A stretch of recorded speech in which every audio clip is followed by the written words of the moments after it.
clave para anticiparse y acertar en los mercados.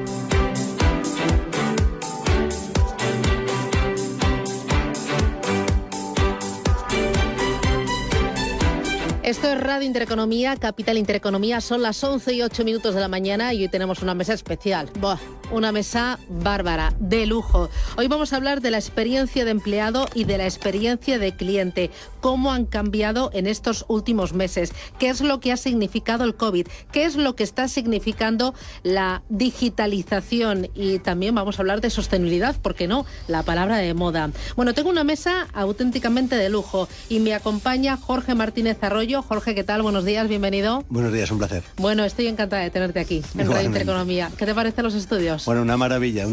una pena que no hayamos venido antes, pero vendremos más a menudo ya. Nada, cuando quieras, esta es tu casa. Jorge Martínez Arroyo es presidente de DEC y fundador de Panoramics Ventures y es un poco el promotor de esta mesa y de este encuentro en el que nos ha embarcado a todos. Nos ha traído a Cecilia Bonet, que es presidenta del grupo BNP Paribas. Cecilia, ¿qué tal? Buenos días, bienvenida. Buenos días, muchas gracias. Oye, tenía muchas ganas de conocerte. Pues aquí estamos. Como vamos a hablar de clientes, como vamos a hablar de empleados también mucho, a mí para que el oyente ponga en situación a las empresas y también a sus equipos, me gustaría que me dijeras, BNP en España, ¿cuántos empleados tiene? Somos 4.500. 4.500. ¿Y están repartidos, para hacerme así un poco el organigrama? Tenemos más o menos 11 líneas de negocio, más o menos. O sea, de hecho, somos un banco completo, excepto las oficinas. Es lo único que no tenemos aquí en España. Bueno, tenemos aquí empresas muy diferentes en 4 sectores y también en cuanto a tamaños. Lupina Iturriaga, ¿qué tal? Buenos días. Buenos días. Con Lupina había coincidido alguna que otra vez. Bienvenida. Es fundadora y co-CEO de Fintonic. Fintonic es una empresa que nació ya puramente tecnológica, ¿no? La conocemos y lo usamos muchos de nosotros. Y vosotros tenéis menos empleados y todos ya muy tecnológicos desde el minuto cero. Sí, nosotros en Fintonic somos 135, pero es que el 96% de todos los procesos son online, es todo tecnológico, ¿no? Entonces está todo automatizado, por eso somos muy poquita gente. Bueno, me acompaña también Roberto Mejías, que es Country Manager en Iberia de Medalla. Roberto, ¿qué tal? Buenos días. ¿Qué tal? Buenos días, encantado. ¿Vosotros cuántos sois? ¿A qué os dedicáis? Bueno, nosotros somos una empresa tecnológica, somos 2.612 empleados a día de hoy a nivel mundial, 43 en España, y nuestra labor se centra principalmente en ayudar a las organizaciones en poner en práctica programas de experiencia de cliente y de empleado. Bueno, y me acompaña también Eduardo Díbar. Eduardo, ¿qué tal? Buenos días. ¿Qué hay? Buenos días. Bienvenido. Muchas gracias. Que él es director general de Kia Iberia. Kia, en España, ¿cuántos empleados tiene? Somos 100. 100. Habla un poco del perfil. Bueno, somos 100 empleados en las oficinas centrales, en los cuales tenemos departamento de postventa, departamento de marketing, departamento comercial, porque luego hay que conducir a una red de concesionarios de 80 concesionarios con más de 250 instalaciones en toda España, y habrá más o menos unos 1.000, 2.000 empleados en esta red de concesionarios, que al final son los concesionarios que venden los coches. Nosotros lo que hacemos es vender a los concesionarios los coches como facturación wholesale, y son los concesionarios que tienen que hacer la experiencia de cliente, los que tienen que poner el coche en la calle, los que tienen que atraer al cliente para venderles el coche. Nosotros hacemos una comunicación global, pero luego lo concesionario lo lleva a cabo. Bueno, a mí me gusta preguntaros, porque yo creo que así el oyente se da cuenta de que tenemos aquí empresas de distintos sectores, de distintos tamaños y con distintos perfiles de empleados. No tiene nada que ver el perfil de empleado de Kia con el de Fintonic, pero seguramente que muchas de las estrategias que estáis aplicando y mucha también de la visión presente y futura que tenéis coincide. Cuando preparábamos un poquito la mesa, me hablabais vosotros de compromiso, de un proceso sin tregua, de que el cliente y el empleado deben estar en el centro, de que para tener un cliente satisfecho el empleado tiene que ser el primero que esté comprometido, que esté también satisfecho. Lupina, por ir un poco hacia atrás, ¿cómo ha evolucionado? Porque me decís que esto es un proceso continuo, es un proceso sin tregua, ¿no? No hay que bajar la guardia. Vosotros en Fintonic lleváis operando ¿cuántos años ya? Bueno, vamos a hacer 10 años y empezamos 4 personas. 4 personas.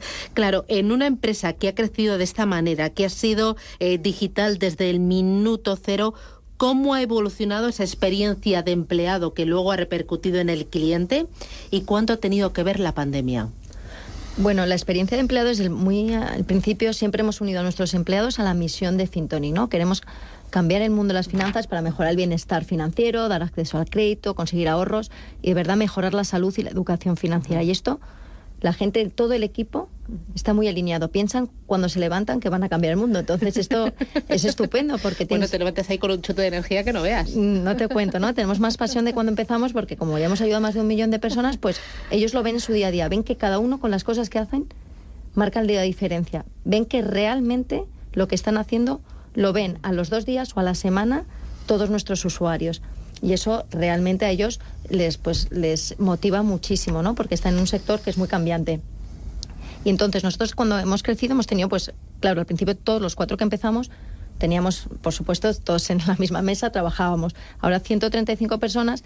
Hemos tenido que poner políticas como encuestas de clima de equipo, por supuesto, un onboarding para todos, que pues desayunen todos con los CEOs, que conozcan a todos los equipos, todo tipo de prácticas, un comité de people que vienen, pues todas las personas que quieran venir y dan pues sus sugerencias, un desarrollo profesional de cada una de las personas pensando qué es lo que quieren ahora, qué es lo que quieren dentro de unos años. Y estamos muy, muy alineados. Realmente sus sugerencias las tomamos, bueno, por supuesto hay cervezas y ping-pong todos los jueves como buena startup y música en directo. Pero bueno, eso hace que y la flexibilidad total. Siempre hemos sido una empresa flexible, siempre ha podido la gente teletrabajar. Nosotros cuando ocurrió la pandemia cerramos antes la oficina que nadie, creo que 3 semanas antes, porque ya veíamos lo que iba ocurriendo, como todo está automatizado, realmente no necesitábamos estar físicamente, cerramos 3 semanas antes y a día de hoy, después de la pandemia, no hemos impuesto la obligación de volver a nadie, es 100% flexible, quien quiere viene o quien no, no. Como trabajamos con una metodología donde la gente se reúne como en squads para resolver una necesidad de un problema, están mezclados tanto la gente de negocio como la gente técnica a la vez. Y cuando ellos consideran necesario que tienen que estar juntos porque están pensando cosas nuevas y resolviendo un problema, entonces tienen que estar juntos, pues se juntan todos en la oficina. Y cuando no, no. Es decir, para nosotros la oficina es un instrumento de trabajo, que si les es útil bien y si no, pues no. Bueno, si te fijas, en muy poquito tiempo me has hablado de misión, me has hablado de la encuesta de satisfacción, me has hablado de flexibilidad, de las herramientas que ponéis a disposición y me has hablado de ese entorno amable. En el caso de BNP, una empresa totalmente diferente, con perfiles también muy diferentes. Vosotros, ¿cómo ha sido la evolución de esa experiencia de empleado y el COVID cuánto ha marcado? Pues en BNP Paribas tenemos exactamente los mismos objetivos que Fintonic, estamos haciendo lo mismo, excepto que es mucho más complicado porque nosotros somos una empresa centenaria y tenemos que hacer esto con una transformación de nuestra organización. Nosotros somos el banco de un mundo en evolución, nosotros aspiramos a ser el banco de los clientes que quieren cambiar el mundo y este es el espíritu que estamos intentando inculcar dentro de la organización, pero otra vez somos una empresa centenaria y tenemos informática del siglo XX, con lo cual pues el reto es un poco mayor. No, está claro que esto se consigue primero pues explicando muy bien y yo siempre digo que hay que contar cada mañana por qué estamos aquí, cuál es nuestra misión, qué es lo que queremos aportar a nuestros clientes, en qué nos diferenciamos, ¿no? Y hay que inculcar un poco estos valores, estas ambiciones, ¿no? A todo el colectivo, ¿no? Que conforma BNP Paribas. Luego, pues yo creo que tenemos también una dimensión, o sea, hablábamos de empleados, pero además de empleados, creo que tenemos una misión muy importante con el management. Yo creo que el management muchas veces es un poco el olvidado de estas organizaciones y es la pieza absolutamente clave para acompañar, ¿no? Y para que ellos también sean el relevo de nuestros objetivos, de nuestra ambición y tal. Yo también defiendo mucho que hay que dejar muchísimos espacios de libertad y de creatividad dentro de la organización.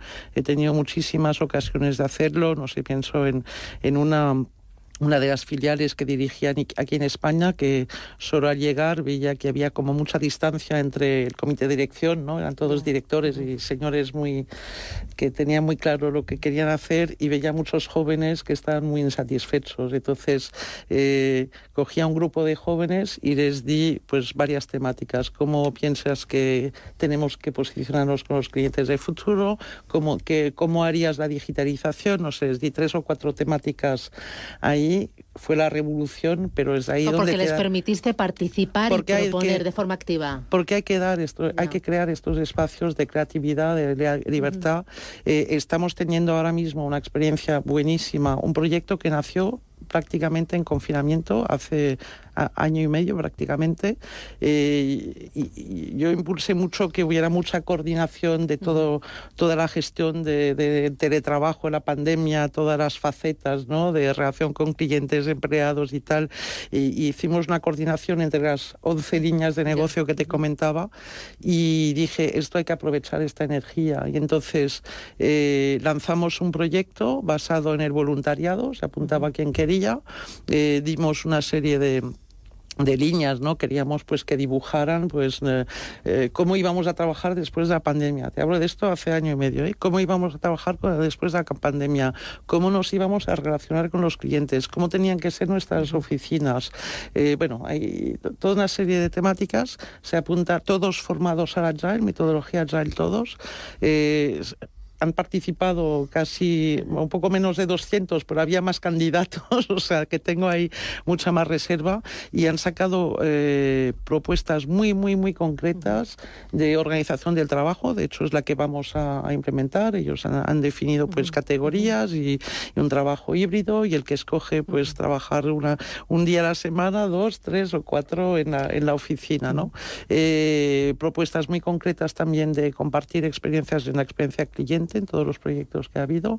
Entonces, bueno, pues esto es lo que hay que hacer para... Bueno, libertad, creatividad. También tenéis una misión, ¿no?, que es la de transformar el mundo a través de vuestros clientes, y hablabas del management. Yo te voy a coger la palabra y luego sacamos el tema. En el caso de Kia, ¿cómo ha sido vuestra evolución de esa experiencia de empleado? Bueno, la verdad que la experiencia de cliente, la satisfacción del cliente es una cosa básica para el mundo del automóvil, y porque al final los fabricantes de automóviles no vendemos solamente un motor, 4 ruedas y una chapa, sino que vendemos ilusión, vendemos diseño, vendemos confort, seguridad, etcétera, ¿no? Entonces, si bien es cierto que la experiencia de cliente es muy importante, ya muchos gurús del management americano llevan muchos años diciéndolo. De hecho, lo decía James Sinegal, fundador de Costco, que si tratas bien a tus empleados, estos tratarán bien a tus clientes. Entonces, nosotros además, en los planes en marcha que hemos puesto en Kia en los últimos años, ayudados por la Central Europea, siempre hemos intentado que el empleado sea el centro de todo el plan estratégico. Para eso hemos puesto en marcha muchísimas iniciativas, muchas de las que contaba también Lupita, pues reuniones trimestrales, desayunos con la dirección. Hemos hecho un Kia Family Day, es decir, que los empleados puedan venir con sus familias a disfrutar en un entorno distendido. Un Kia Building Team Day también para ello, la cena de Navidad. Tenemos un programa que se llama Kia Concilia, con más de 100 medidas para conciliar, y hemos ganado varios premios con esto, para conciliar la vida laboral y la vida profesional. Pero yo creo que lo más importante, y lo estaba diciendo Cecilia, es, y sobre todo yo lo aplico a la hora de tomar soluciones, de adoptar soluciones para solucionar los problemas, hay que preguntar a la gente. En este caso hay que preguntar a los empleados. Entonces nosotros tenemos una encuesta de clima de la organización en general, pero hemos añadido una cosa más durante la pandemia, que es una encuesta o un survey 360 grados de los empleados hacia sus superiores. Es decir, yo lo que quiero tener es al final qué opina todo el departamento comercial, del jefe de ventas, del director comercial, del jefe de flotas, para ver si están haciendo un buen coaching. Es anónima. Claro, es anónima, efectivamente.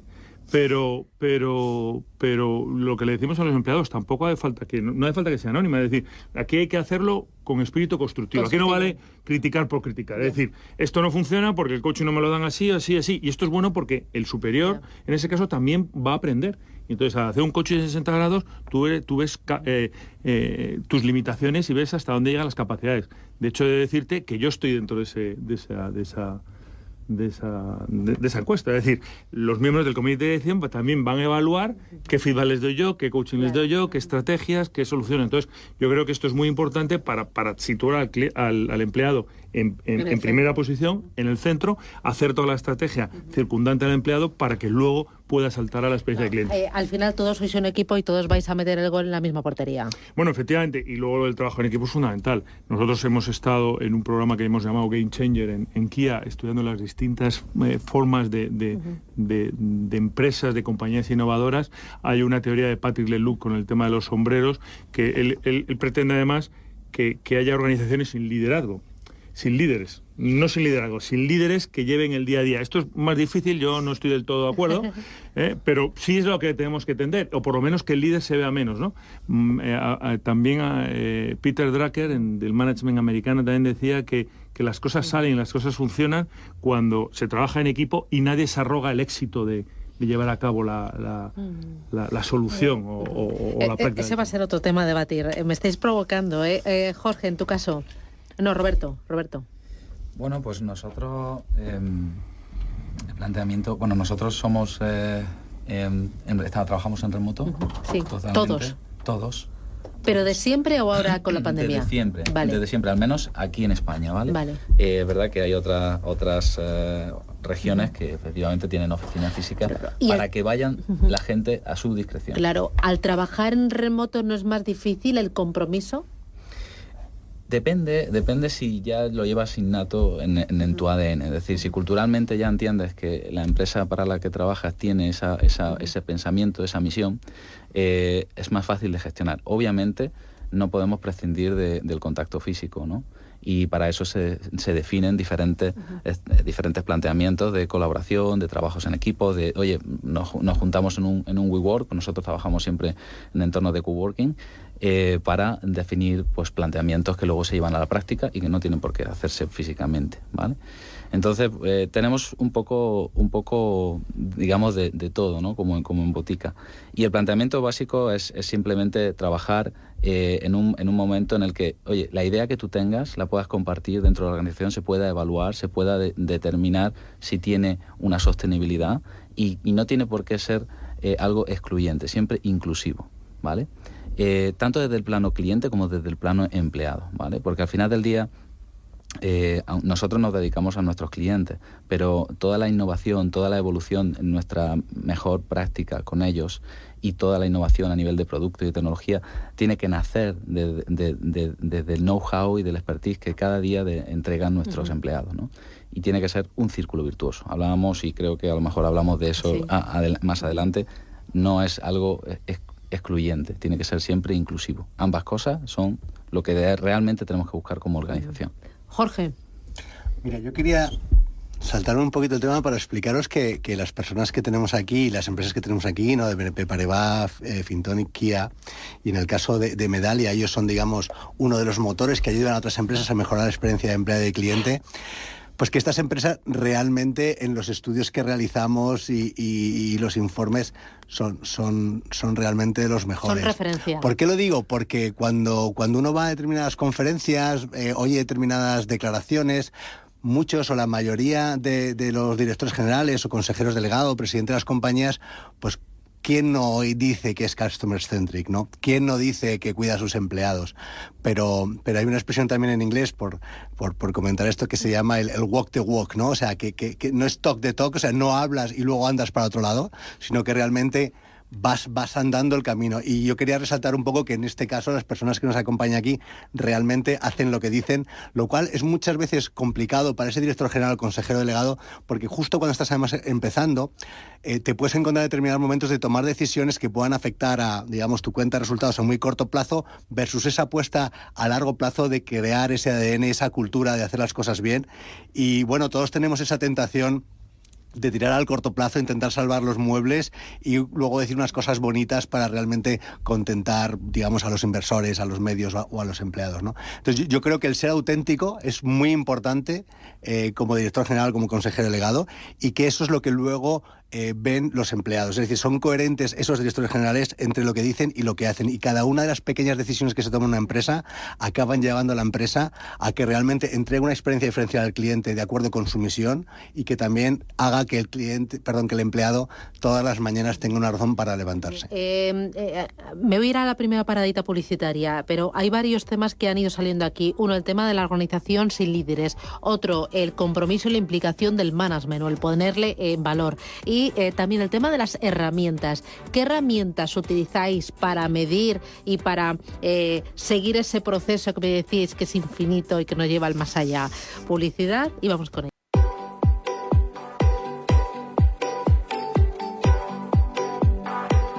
Gestión, acción, valor, Capital Intereconomía. Hoy una mesa especial en la que hablamos de experiencia de empleado y experiencia de cliente con Cecilia Bonet de BNP Paribas, con Eduardo Divar de Kia Iberia, con Lupina Iturriaga de Fintonic, con Roberto Mejías de Medalia y con Jorge Martínez Arroyo, que es presidente de DEC. Oye, hablabais de las herramientas. Todos me decís que preguntar. Roberto, ¿qué herramientas se pueden utilizar para medir y para seguir la experiencia de empleado y por lo tanto de cliente? Bueno, nosotros somos una empresa tecnológica que nos dedicamos a eso, por tanto las herramientas existen, ¿no? Pero más allá de eso, como estábamos comentando hace un momento en la publicidad, lo importante es hacer una escucha continua. Eso es lo que realmente marca la diferencia y lo que te permite activar palancas de cambio dentro de la organización que pueden empezar en los empleados para trascender a los clientes o viceversa, ¿no? Entonces, lo importante es tener esa escucha activa. Y cómo esa escucha activa se industrializa, se hace permeable a toda la organización, de manera que cuando se sientan los equipos a tomar decisiones sobre cuál va a ser su siguiente paso, todos entienden de manera única cuál es la estrategia a seguir, pero cada uno de manera personalizada es capaz de tomar acciones en su parcela, ¿vale? Entonces, esas herramientas, esa tecnología tiene que ser ese habilitador, esa palanca. Y si adherimos o adicionamos a esta información que viene de nuestros empleados, de nuestros clientes, la capacidad de introducir información más operativa de la compañía, va a ser un complemento ideal porque enriquecerá mucho la información sobre la que vamos a apoyarnos para tomar decisiones. ¿Algo más que añadir de herramientas, encuestas? Bueno, yo diría que Jorge fue el primero, yo creo, aquí en España en decir que esto de la experiencia cliente iba de una percepción global, ¿no?, única entre todos con los que tú interactúas. Pueden ser interior, o sea, interno a la empresa, empleados y fuera, pues, tus partners, tus clientes. Y yo creo que es la mayor verdad. Entonces, a partir del momento en el que tú quieres promover una identidad única, ¿no?, y pasar el mismo mensaje a todo, al mundo entero, tu interno y tu externo, pues tienes que estar luego aquí escuchando. Entonces, bueno, hay muchas metodologías. El NPS, es verdad que el NPS, por ejemplo, está muy... Es relativamente fácil de implementar en negocios retail, en negocios B2B, como tenemos en nuestra, por ejemplo, en banca corporativa, son más complicados, pero también hemos lanzado un sistema de entrevistas, ¿no?, a CEOs y presidentes de compañías que son clientes nuestras para preguntarles claramente cómo nos ven, cómo nos sitúan, qué es lo que piensan que tenemos que hacer para seguir mejorando, y todos nos han dicho, sois los únicos en hacerlo. O sea, es que no hay otra opción que promover una identidad única y escuchar permanentemente lo que te dice todo el mundo. Jorge. No, yo lo que os iba a comentar, y esto no es publicidad, es que nosotros hemos establecido dentro de DEC, de la misma forma que establecimos un framework, una metodología para abordar la experiencia de cliente, que tenía como 5 patas, pues hemos hecho lo mismo para la parte de experiencia de empleado, donde tienen también esas 5 patas, y que hay una parte, por supuesto, es la parte de escucha, luego está también la parte de reconocimiento, etcétera, etcétera, con lo cual, bueno, también estamos trabajando en crear un libro específico sobre experiencia de empleado, que lo estamos haciendo con Jesús Alcoba de La Salle, y también vamos a realizar una certificación profesional sobre experiencia de empleado. Lo digo un poco para compartir que vamos a vamos a lanzar diferentes herramientas, las mismas que lanzamos en su día de experiencia de cliente, que todas las empresas, tanto los socios de DEC como los que no van a poder utilizar, para ir desarrollando y transformando la parte de empleados. Sí, bueno, en esto de las mediciones, yo creo que es un tema central. En este proyecto que yo mencionaba, ¿no?, de transformación que nació durante el confinamiento, un grupo de empleados nos ha propuesto montar un dashboard para medir el compromiso de los empleados. No lo medimos nunca. Bueno, hacemos encuestas y tal, pero es un poco, bueno, el NPI, ¿no?, también existe, pero ellos nos han propuesto y están estableciendo un dashboard, ¿no? Tener ahí una metodología para decir, bueno, cuáles son los indicadores que podemos medir que nos va a decir si los empleados están comprometidos con la empresa. Fíjate, luego, por ejemplo, hay un indicador, te digo un poco, como estás preguntando, indicadores en mediciones, está efectivamente el NPS en los clientes, que para los que no os conozcan se llama el Net Promoter Score, que es una especie como de encuesta de satisfacción, pero más ácida, por simplificarlo un poco. Luego, en la parte de empleado está el Employee NPS, es decir, es lo mismo, pero para los empleados. Y luego también... Y también ácida. Sí, siempre es un poquito más ácida, porque realmente te coges la parte, digamos, de los promotores, que son los que te dan un 9 o un 10, y de ahí sustraes los que te dan 6 o menos de 6, ¿no? O 7 menos de 7. Pero luego también hay un tema muy curioso, que también se está haciendo lo mismo con lo que se denomina el indicador de esfuerzo. Muchas veces tú, para saber si un cliente estás haciendo alguna experiencia de cliente o no, le mides el esfuerzo, es decir, cuánto le ha llevado al cliente pues contratar una tarjeta, pedir una información, y eso es muy importante. ¿Cuál es el esfuerzo que le supone al cliente? Ese mismo indicador se está llevando también para la parte de empleado. ¿Cuánto le estoy yo haciendo? ¿Cuánto esfuerzo tiene que hacer un empleado para hacer determinada tarea, para realmente poder hacer su trabajo? Y cuanto más fácil le hagamos las cosas, pues también se va a sentir como que su trabajo lo está haciendo en cosas que son mucho más productivas y que realmente ayudan más a la misión, que no realmente haciendo procesos bastante tediosos. Hoy habéis sacado también el tema de las organizaciones líderes. Lupina, esto en una empresa digital más moderna, 10 años, más pequeña, ¿es mucho más fácil? Sí, yo creo que sí, totalmente, porque al final el trabajar en esta metodología que te estaba hablando, que es Inspire, que es trabajamos todos en squad, resuelves una necesidad, pero nadie de un cliente, pero es el equipo el que la resuelve junto. No hay un líder que esté por encima, no hay un responsable de negocio que esté por encima de uno técnico y le dice qué es lo que tiene que hacer. Entonces nuestra estructura es súper plana. Y lo que estabais hablando ahora, para nosotros es muy, muy importante, aparte del NPS que hacemos a los empleados, es decir, ¿tú recomendarías a un amigo que se viniera a trabajar aquí? Es la pregunta, si te dicen que no está claro.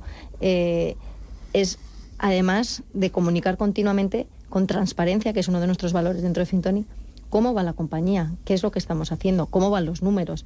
Ellos saben todo, cada mes es como si fueran un consejo, nuestro consejo, ¿no? Ven absolutamente todo y ven cómo ayudarnos. Entonces esa comunicación continua, que nos sentamos todos y físicamente estamos todos juntos bueno, vosotros sois pocos y lo podéis hacer, ¿no? Por eso al tener todo automatizado no necesitamos crecer en gente. Esto nos ha ayudado muchísimo a no tener jerarquías, a que haya mucho reconocimiento y que todo el mundo se vea muy reconocido cuando hace algo, a esta comunicación continua que estamos hablando, y hacer todas estas herramientas en EPS o valoración 360 que te valoren a ti, te digan, oye, ¿en qué puedes mejorar? De una manera siempre constructiva, porque si no puedes destruir, pero incluso les informamos a cómo hablar en los chats públicos, porque realmente si no hablas de una manera constructiva, eso te puede generar realmente que los equipos se vengan abajo, ¿no? Entonces, bueno, estamos muy, muy alineados en no tener mucha jerarquía. En el caso de Kia.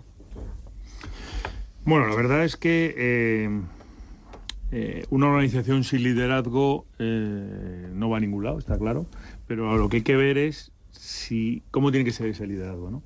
Está claro que un líder tiene que haber, lo que pasa que nosotros somos partidarios de achatar mucho las pirámides. Es decir, no se puede tener, y hay muchas organizaciones que en un piso de 10 plantas el presidente está en la 10ª y entonces por planta se va viendo cuál es la cualificación o el nivel en la empresa, ¿no? Pero está claro que hay que trabajar en equipo, que es súper importante el que el líder pueda marcar la estrategia global de la empresa, pero las soluciones del día a día, las tácticas, las soluciones a corto plazo sean marcadas por los equipos y las lleven a cabo, ¿no? Porque al final, y eso se ve muy claramente cuando a un empleado le das responsabilidad o no se la das. Es decir, te puede parecer que un empleado que no tiene responsabilidad puede no hacer un desempeño bueno, que creas que no tiene capacidad para llevarlo, pero oye, el empleado cambia de la noche al día en cuanto le das responsabilidad, en cuanto se ve que tiene su empowerment, esta palabra inglesa que al final lo que significa es darle la autoridad suficiente o el poder. Autoridad y responsabilidad, claro, le estás pidiendo compromiso, reconoces la responsabilidad y su buen hacer, es un conjunto de claro, elementos, y al final mueves al empleado a comprometerse más con la empresa, a tomarse más a pecho, más de manera personal los proyectos, lo cual hace que la empresa mejore, porque es que al final, si utilizas a los empleados como si fueran autómatas, pues al final podrán hacer algunas cosas, pero luego en los momentos de dificultades, cuando haya que tomar decisiones difíciles, no lo podrán hacer. Cecilia. No, bueno, yo estaba muy vinculado a lo que yo decía de dejar este espacio, ¿no? De creatividad. Claro, lo que pasa es que en una empresa tan grande no es más complicado. Bueno, es proponérselo. Y sobre todo yo creo que es forzar una comprensión distinta de lo que es la jerarquía, ¿no? Es que la jerarquía tal como se entendía tradicionalmente es que el de arriba no habla nunca con el de abajo, tiene que hablar con todos los que están entre ellos, el de una línea no habla con el de otro porque tiene que escalar todo por el jefe y yo creo que precisamente cuando creamos estos espacios transversales donde ahí se pueden apuntar directores, empleados, gente recién contratada o yo misma, yo he participado en grupos de trabajo también como uno más, ¿no? Entonces es ahí donde se entiende que la jerarquía no es la que estructura o vertebra el trabajo, sino que lo que estructura y vertebra el trabajo es el liderazgo que cada uno toma y está dispuesto a compartir con los otros para transformar la organización, para mejorar procedimientos, para mejorar el valor que aportamos al cliente, ¿no? Esto es lo que da valor y el liderazgo para mí pasa por ahí. Por esto digo que creo que asociamos demasiado el liderazgo con jefes y no, el liderazgo uno lo puede tomar cada mañana cuando se propone cambiar el mundo, está tomando el liderazgo. Jorge. Pues la verdad es que al final tienes que hacer que cada uno sea efectivamente sea líder de la compañía de una u otra forma, con una u otra responsabilidad. Y eso es lo que hará, que lo decía Lupina, vuelvo a repetir, que me sienta parte del resultado final y entonces me levante por las mañanas con ganas de hacer algo y luego eso también, digamos, que ayuda al trabajo en equipo. Lo que es importante es que nosotros pensemos, estábamos hablando antes de los líderes y de los managers y de los empleados. Entonces aquí es muy importante el rol del manager. No sé si lo querías sacar tú antes, lo ha comentado antes. Sí, lo he comentado antes. Cecilia, ¿no? O sea, al final nosotros podemos aquí hacer o decir muchas cosas muy bonitas, incluso se pueden hacer, digamos, en las reuniones de empleados y demás, pero la principal razón por la cual la gente se marcha de una empresa es por su jefe. Entonces nosotros tenemos que hacer que esa labor que estamos diciendo a los jefes, a los managers, digamos, puedan llevarla a cabo y que luego también les evaluemos y tengamos en cuenta eso a la hora de su promoción, etcétera, etcétera, y le facilitemos, porque si no, el manager va a seguir intentando cumplir sus objetivos, que si no están alineados con esto, va a diverger, y entonces al final, pues el empleado, por mucho ping-pong, ¿no? Y por muchos días libres y por mucha conciliación y tal, si al final su jefe no entiende esta filosofía y no la lleva a cabo, va a acabar frustrado y entonces lo más normal es que se vaya a la competencia. Entonces es muy importante en la labor de esos managers y facilitárselo, no solamente endosarles que aparte de los objetivos normales aquí tienen otro adicional, sino darles las herramientas y hacerles parte de todo esto. Pero aquí dices una cosa que a mí me parece crucial, que yo creo que es una contradicción que tienen muchas empresas, ¿no? Que les pedimos muchas cosas a los managers, pero en el fondo les evaluamos prácticamente, únicamente sobre si han cumplido con el presupuesto o no han cumplido con el presupuesto. Entonces, estamos con una contradicción, que es yo quiero que mi manager sea el que haga de coach, el que ayude a la transformación, el que ponga al cliente en el centro, pero al final muchas empresas no les valoran por esto. Les van a pagar su variable, un bonus en función de si han cumplido el objetivo de presupuesto o no. Entonces, yo creo que esta es la que, bueno, para mí es una de las palancas más importantes, ¿no? Es de verdad aceptar un rol del manager mucho más abierto y estar dispuesto a remunerarle también por estas dimensiones ya no numéricas, ¿no? Roberto, ¿algo que añadir? Yo añadiría que todo esto tiene que ser sostenible. Sostenible, y para ser sostenible tiene que tener pues un soporte, o sea, la cultura y la misión de la organización tiene que ser sostenible en el tiempo, y tiene que empezar porque la organización se lo crea a todos los niveles, tanto a nivel de dirección como hasta el último empleado. Nosotros en Medalia decimos que todos somos CEOs de nuestra responsabilidad. Nosotros tenemos que ser capaces de promover la innovación, de promover el engagement con otras áreas colindantes y de trabajar como una única organización enfocada a una única misión. Nuestra misión puede ser un poco filantrópica, pero es que clientes y empleados amen a las marcas para las que se disfrutan de servicios y de productos, ¿vale? Entonces, tiene que ser sostenible. Pero para que sea sostenible, hay que establecer procesos por debajo y tecnología que soporte esos procesos. Brota, que esto hay que currárselo. Claro, efectivamente, porque de otra manera se diluye en el tiempo. Y hay que tener una estrategia, tampoco funcionan a tumbos y a ocurrencias, correcto, ¿no? Correcto. Sino hay que tener una estrategia de largo plazo y una clara dirección de esa estrategia. Sí. Y la consistencia, yo creo que a lo mejor Roberto iba por ahí, o sea, esto tiene que ser consistente a lo largo del tiempo. Totalmente. Si no, al final es una pérdida de tiempo. Metodología, ir midiendo lo que consigues, ir midiendo cuánto te acercas de tus objetivos. Sí, tiene que estar a los tres niveles, a nivel de procesos, a nivel de tecnología, a nivel de personas. Un problema terrible, yo creo, cuando estaba en grandes bancos o en otros sitios, es que la gente iba a comunicar a personas de recursos humanos que se quería ir de la compañía. Es decir, no iba ni a su manager. Es que eso es muy fuerte, eso es que significa que no hay una relación ahí, ¿no?, con un manager directo. Entonces, cuando tú tienes un problema, o sea, tienes que ser capaz de poder ir a tu manager, pero si no generas el clima donde haya esa comunicación, donde el manager escuche, donde tu solución, tú que no estás, que no eres el manager, a lo mejor que estás por debajo, puedas hablar abiertamente en un clima tranquilo, sosegado, donde sepas que vas a aportar y que se valora lo que dices, es imposible. Pero yo esto lo he visto en muchísimos sitios, que te enteres por el recursos humanos, que yo me enteraba en el banco, oye, que se va fulano, lo ha dicho el de recursos humanos, y no se entera su jefe. Eso es muy triste, ¿no? Bueno, a lo mejor lo sabía, pero no quería verlo ni afrontarlo, ¿no? Puede ser. No sé.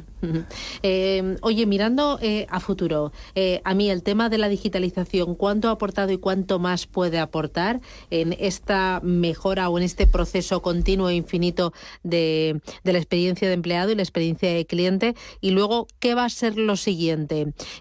¿Una experiencia del accionista, una experiencia del proveedor, una experiencia, por lo tanto, del ciudadano?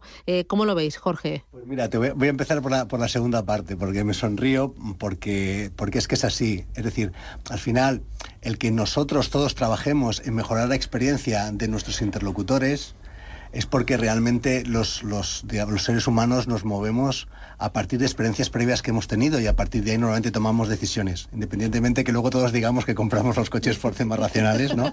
Pero la realidad es que nos mueve toda una serie... La emoción, ¿no? Claro, pero la emoción normalmente, como te comentaba, viene asociada a algo, a una experiencia previa, sí, ¿vale? Sí, Entonces, sí. ¿qué es lo que pasa? ¿Por qué se empezó por el tema de experiencia cliente? Porque claramente había un objetivo mercantilista, ¿no? Se empezaron a establecer metodologías porque si yo a un cliente le daba una experiencia que le vinculaba emocionalmente, iba a ser unos ingresos recurrentes. Y luego a partir de ahí nos hemos dado cuenta del tema del empleado, y efectivamente el tema del accionista, el proveedor, la experiencia del paciente, por ejemplo, que es súper importante, la experiencia del ciudadano.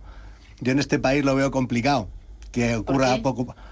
Pues porque, a ver, ahora mismo tenemos que la gente puede ir a las discotecas y todavía no puede ir a la Seguridad Social a rellenar unos papeles. Me refiero que el servicio al ciudadano queda bastante lejos de lo que puede ser una experiencia, y creo que nos va a llevar mucho tiempo. Lo de la coherencia que mencionabais antes, ¿no? ¿Sabes? Entonces, pero sí es cierto que va a ir viniendo todo. Te has dicho, hay empresas, por ejemplo, como Seur, por ponerte un caso, en el que muchos de los empleados, entre comillas, que entregan la experiencia no son empleados, sino que son franquiciados, con lo cual está también ahí, como os comentaba antes, la experiencia del proveedor. Es decir, hay un concepto que le llaman a todo Human Experience o Total Experience, con lo cual al final en todas y cada una de las cosas que hacemos, incluso en tu propia familia, ¿no? Tú puedes empezar a pensar, o deberías haber pensado qué experiencia es la que quieres que tu mujer, tu pareja, o, ¿sabes?, alguien que a ti te importa tenga sobre ti, ¿no?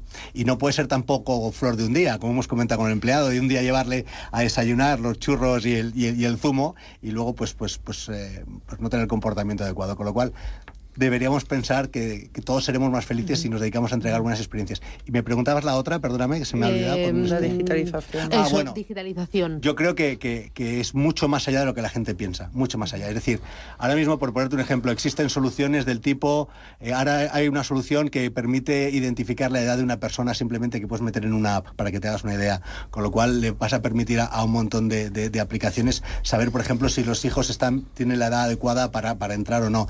Tienes soluciones que permiten a través del tono de voz sacar cuál es la propensión de compra o de recobro que hay.